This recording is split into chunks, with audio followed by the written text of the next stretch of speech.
No, he's not saying it's an actual myth. He's just questioning this common usage of attention span.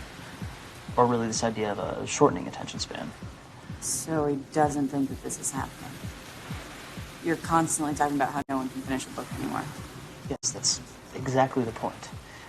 I'm bookish. We're both bookish. So what he's saying is that when we talk about attention, we're biased toward reading.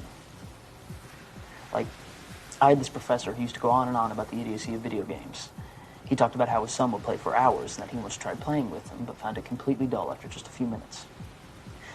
Now, if this was reversed, if the son was talking about how his dad would read for hours and he once tried reading with him but found it boring after a few minutes, well, we would accuse the son of having a short attention span, right?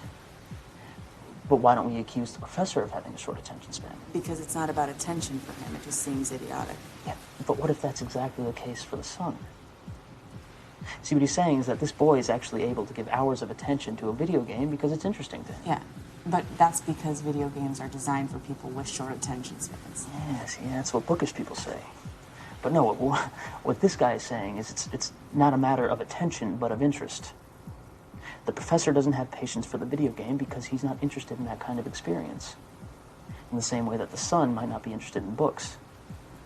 And it's not that he doesn't have the ability to pay attention. Clearly he does. Like the professor, he's able to pay attention for hours if he finds something interesting. So down with books, long live video games? No, not at all. What he's offering is a critique of a critique. But in its place, he identifies a different kind of crisis. Not the crisis of attention, but the crisis of interest. See, to talk about attention is its own kind of distraction. Okay. Kids pay attention to things that interest them. The real question is, what interests them? Or us? Are we losing interest in things that matter? Words on a page, for instance. But yeah, see, maybe that's not so important. What about everyday life? Are we losing interest in everyday life?